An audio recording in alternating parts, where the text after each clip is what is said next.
Hello everybody and welcome to another edition of TEMA Talk. I'm your host Karl Gibbons, founder and CEO of Third Eye Management and Associates.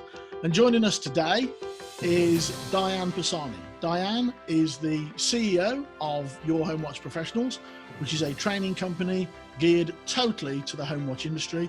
And she's also the co-founder and immediate past president of the International Home Watch Alliance. Hi Diane, how are you? Karl, it's good to be here. I'm great, thank you.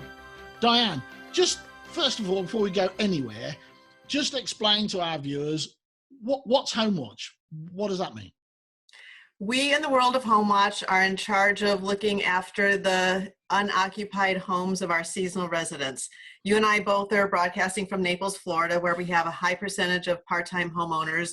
So when I first got involved with this profession, my family in Indiana would ask me what I was doing for a living.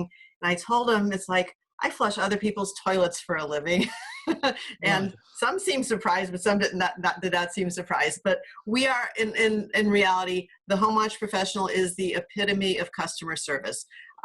Things can, will, and do happen to an unoccupied home. We visit on a scheduled basis to look for irregularities in the early stages before they can become a disaster. Okay, so your company, Your Home Watch Professionals, Yes. you train people to do this. Correct.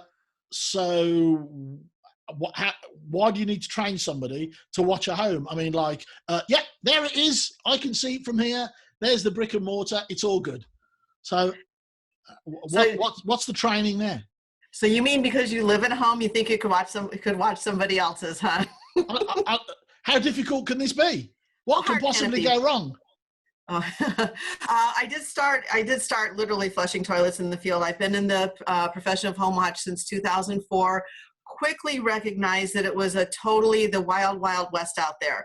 We are, to this day, a profession that is not regulated. There's no licensing. There's no barrier to entry, which means anybody can slap a magnet on their car and say, I think I'll be a home watcher today. And it became clear shortly into my home watch career that individuals would take advantage of our seasonal residents. We started getting calls from homeowners. It's like, well, Diane, my home watch person doesn't show up. Or back in the day, because I'm a bit of a dinosaur in this business, people would say, well, I came to my condo and the home watcher filled out the sign-in sheet like 6 weeks ahead of time. So I started to contact other home watchers or people that said they were home watchers, because my own home watch business had overflow, to look for somebody to refer business to. Truth be told, couldn't find somebody worthy of a referral. Then in 2008, I did my first home watch training session. And you know this well, from concept to the first training in 2008 was maybe 6 weeks or so. We had 14 people in that training class. So my home watch company still exists. My business partner runs that. But since 2009, I've been training individuals. And no, just because you live in a home doesn't mean you can watch somebody else's. It's a bona fide profession. We do a very intense live 3-day program here in Naples, Florida. And people pay big bucks to go through the home watch training program. And a homeowner should be thrilled with that because they know they're getting a quality person. And so that's great. But what does that actually mean, Diane? So now I sign up, I give you, as you have just said, big bucks to do this. So what do I get? What do I learn? What do I need to know? The live training program is 3 days, so 3 8-hour days, 24 hours of training, and the cornerstone of the entire training program is the exceptional home watch visit. Because it doesn't matter if you're a salesperson, doesn't matter what you do. If you don't make a great visit, if your visit stinks, your whole business stinks. So there's a method.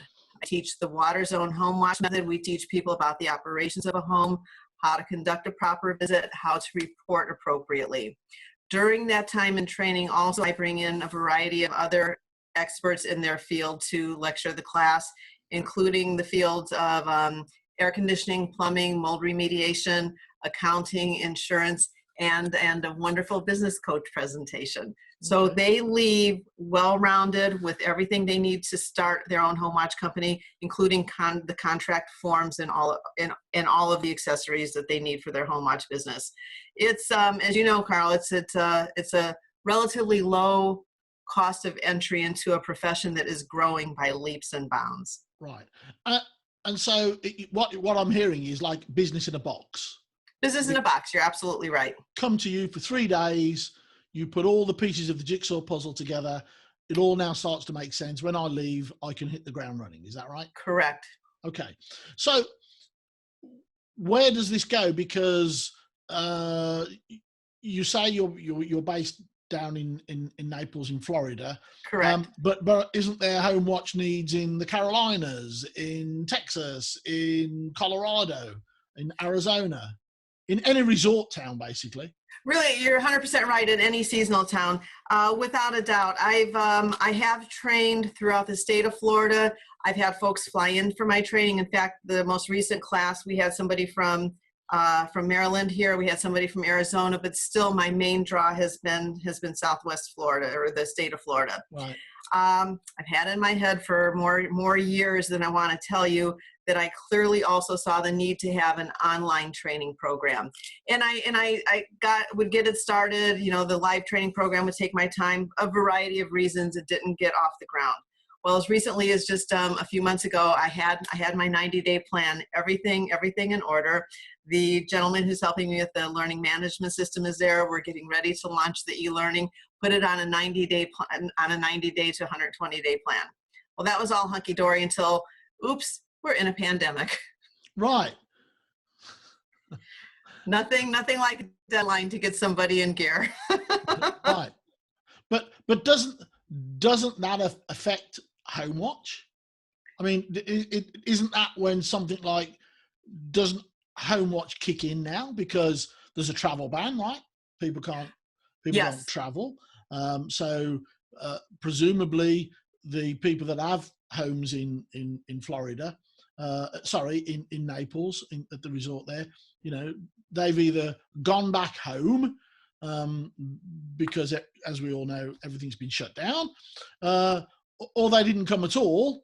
So you've now got a lot of empty property, should I say, or vacant property for an even longer period than you would normally have. Is that right? It's been a very interesting dynamic because this whole virus thing is coinciding in an interesting way with our season.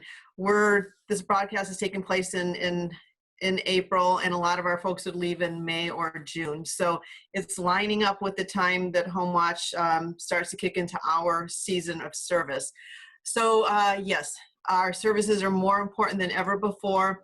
And it is an interesting dynamic. There is a good group of people that went home sooner than they would have usually planned, but there's also some that are staying longer. So our season will be a little bit cattywampus.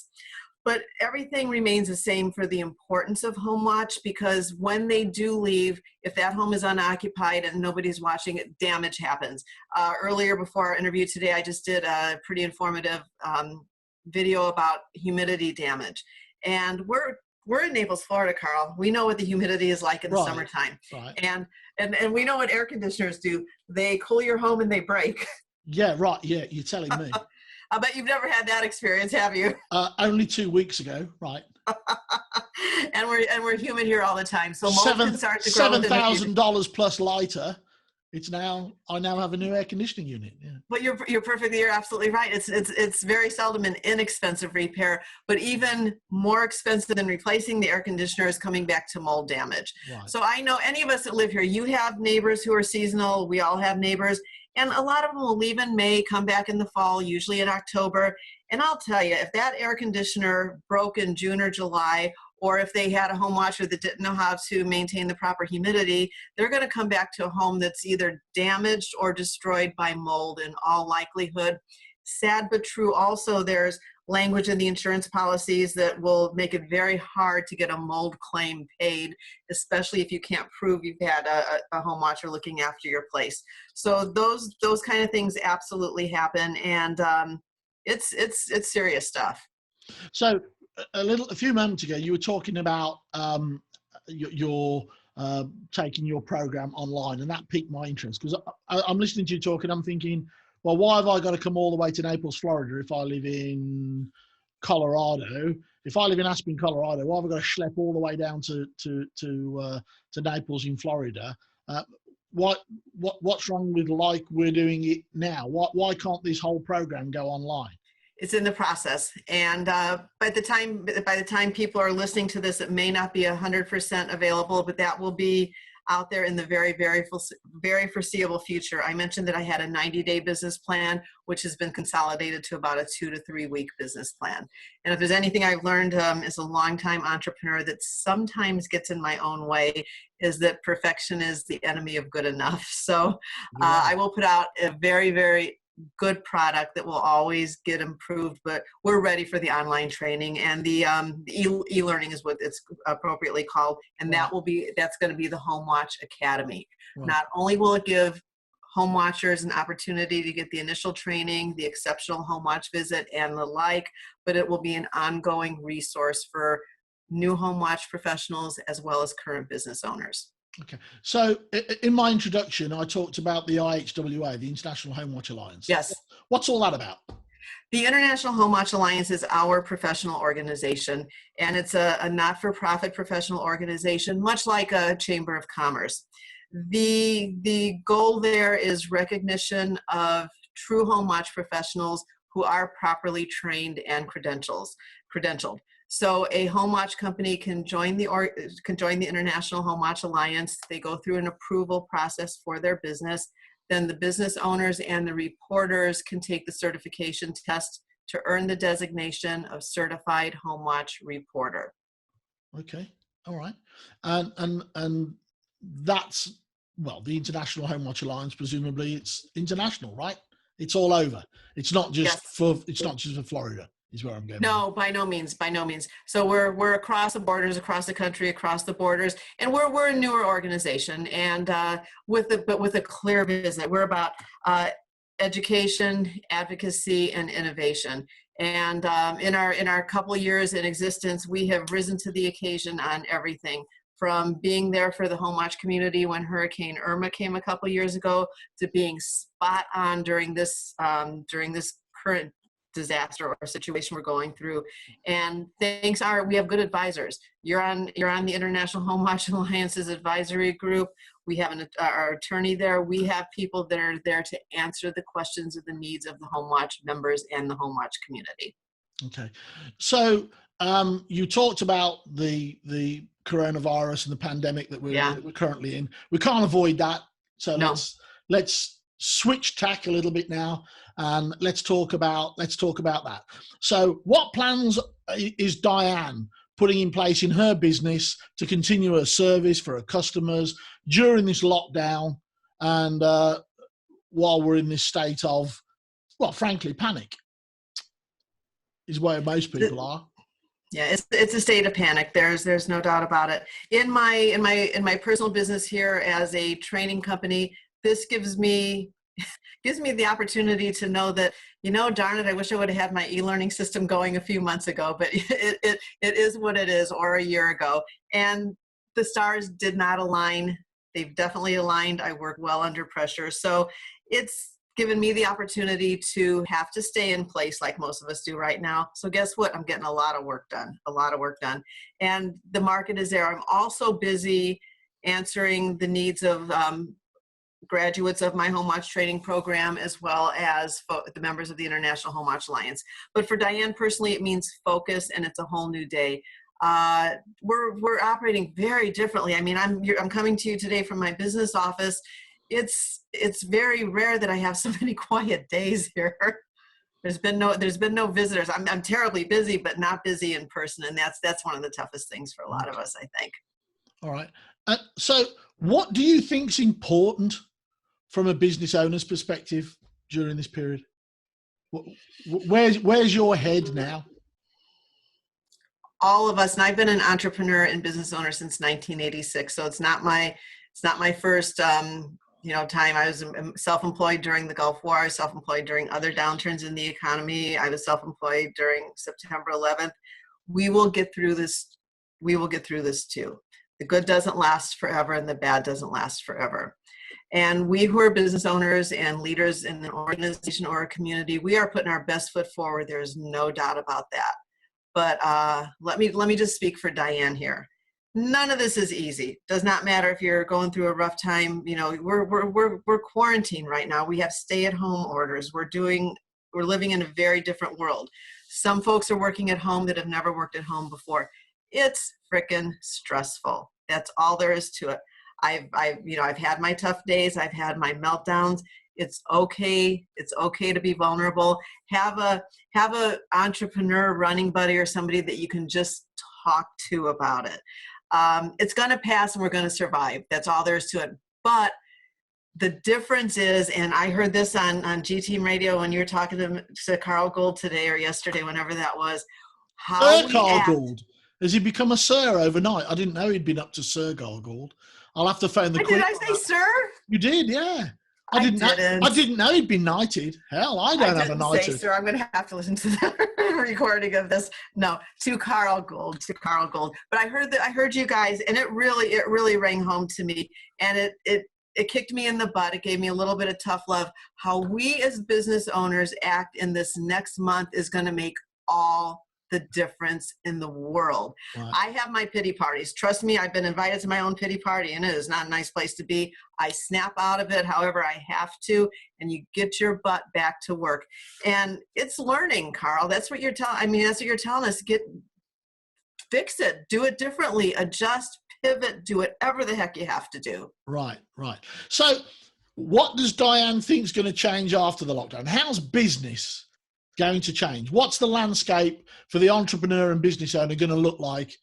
How do you see it when, like you just said, when all of this is over, we're on the other side? What's it going to look like? Are things going to change, or is it going to be back to business as normal? I wish I knew for sure. I think that if they told us Monday morning, go back to what you were doing, I think when we would go back to what we were doing, we might realize that maybe during this transitional time, some of the things were better that we're doing now. I think the companies are going to be for example, leaner. What do you think is better? The way we're doing it, the way that we've been, in fact, forced to do it now, right? What of those things do you think is better than the way we did before? Well, for instance, some of my friends who have larger companies are realizing that their people can work from home, so that may change their whole dynamic in their corporate structure. For we as small business owners, and especially in the profession of home watch, we're kind of happy because we believe we have one of the coolest businesses in the world anyway, and this is kind of proving that we do, because we're proud to be an essential business under this whole time. I think it will also help people recognize that they need to be more efficient and more streamlined. They need to have maybe some more skills than they realize. I wrote a little list of the things that I've been learning in the last few weeks, because there's more to learn. I'm learning a learning management system. I'm working on a new CRM. I'm getting better at PowerPoints. I'm learning how to use Zoom better. I'm learning video. I'm learning editing. I'm learning more social media. You have to adapt. These skills are going to make me so much more better when things come out on the other side. But those of us who adapt are going to succeed. We're going to learn to operate more leanly. For somebody like a home watch professional, what we are reminded of is that, number one, if we're going to be successful in home watch, we live in a seasonal area.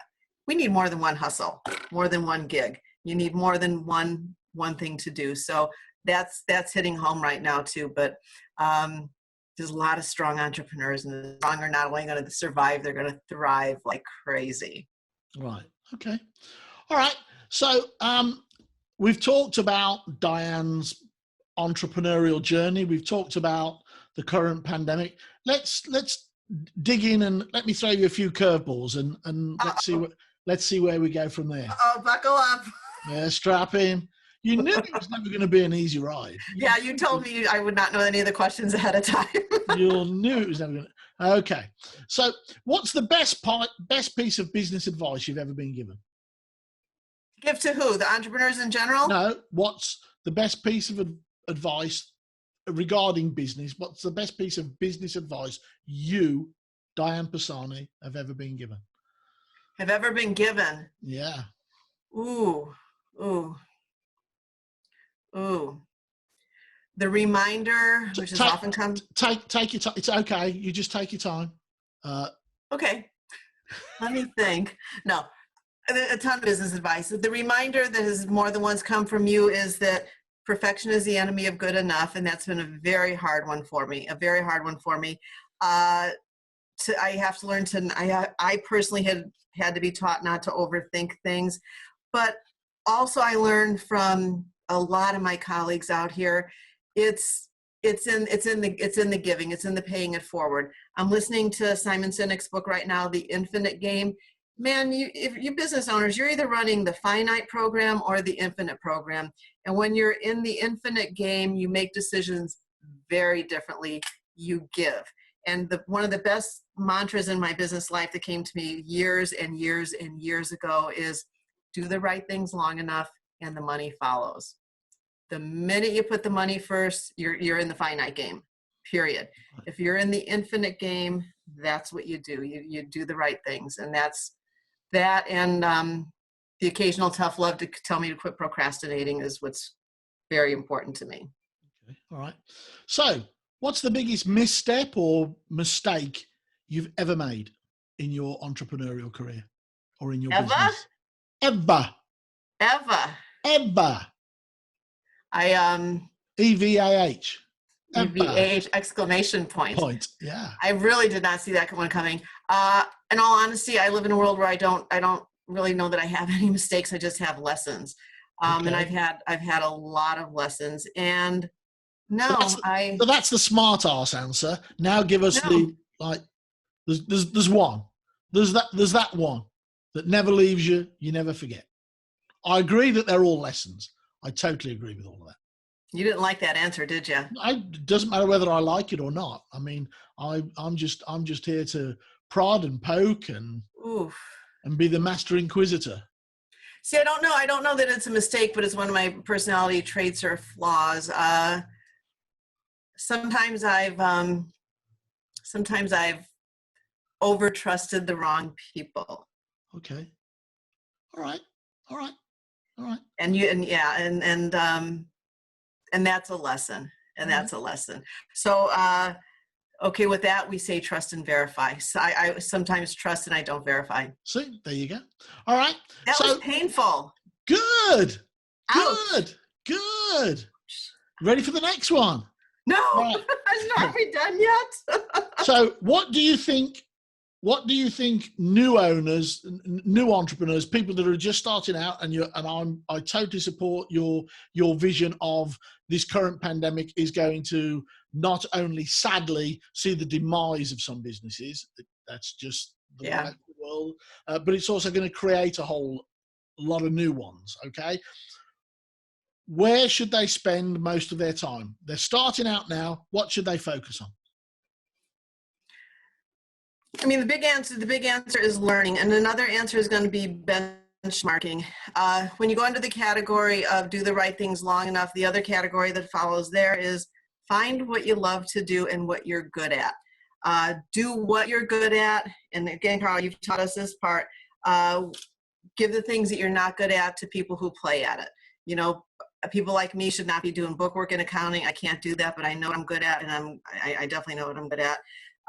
But do the things that you're good at, something that you have passion for. And you know what, especially now, I think now more than ever, passion is what's important, because there's folks that are at home right now that have a job that they might not love, but maybe during this time, you'll be able to find something that you love and be able to turn that into business.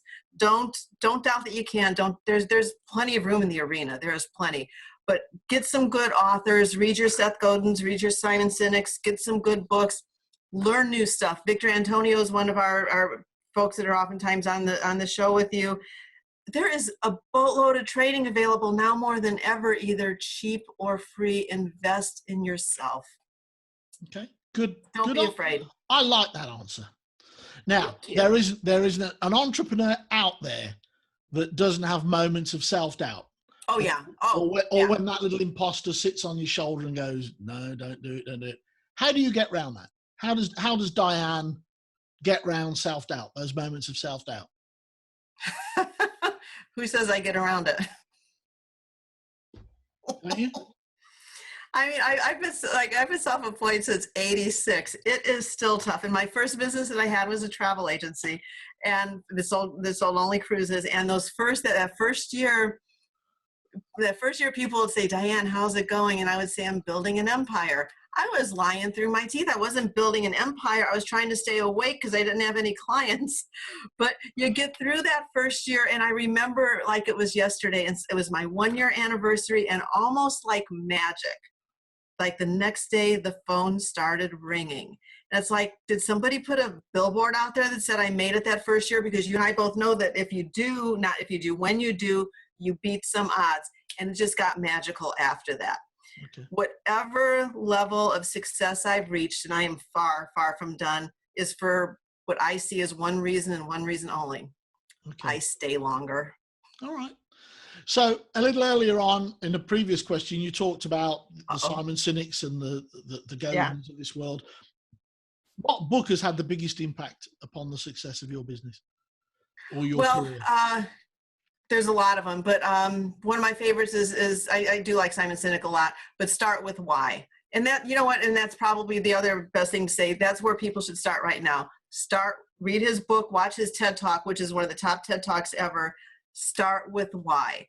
Because if you get your why, you find your passion. If you find your passion, you've got your vision, and don't let anything stop you. Don't worry about the how. Worry about what you want to accomplish. Stay true to yourself. Keep a clean business. Don't like do weird side stuff or anything like that. Just keep a clean business. Focus on your why. Okay. I don't want to oversimplify it, but that's where you start. Okay. So what does Diane attribute her success to? Staying longer. Staying power? Staying longer? Just staying. I don't quit. I would have told people in 1986, I don't see the word quit in my dictionary. I just stay. So I've been self-employed 30 plus years, basically in 2 professions. My travel business for over 17 years, and now the profession of home watch. That's it. But in all honesty, I'm in one profession, which is customer service. All right. Good answer. So we're nearing the end of our interview. I have one last question for you. Okay. Are there extra points for this one? There's always extra points. Good. Always extra points. Good. So does Diane want to be in control, or does Diane want to be in charge? And why? How much? Oh God, control or in charge? First, let me tell you that my birth sign is Gemini, so the answer is both, and I can manage both. I would like to be in charge, but my personality makes me want to be in control, and I work with that, with delegation, not abdication. Okay. Is that the right word? Abdication? Did I say that right? Yeah, abdication is the right. I would have said is the right. Yeah, word. delegate, don't abdicate. Abdicate. Okay, yeah, that's. I know what it means. I just can't say it. Yeah, that's my struggle. When you love what you're doing, I would rather work 80 hours a week for myself than 40 hours a week for someone else all day long. But what entrepreneurship and business ownership can give you is the opportunity to have choices. Are there days that I have to work, still 10, 15 hours a day sometimes? Of course there are. There's also days, once we can go outside again, that I can go to the shoe sale at Dillard's at 10 in the morning if I want to, and then get my work done later. There's nothing to a true entrepreneur like owning your own business, and it gives me what I want and makes all the blood, sweat, and tears worth it. Good. Diane, thanks for taking the time out of your day, however long that day is, to talk to us. I really appreciate it, because I do know how busy you are.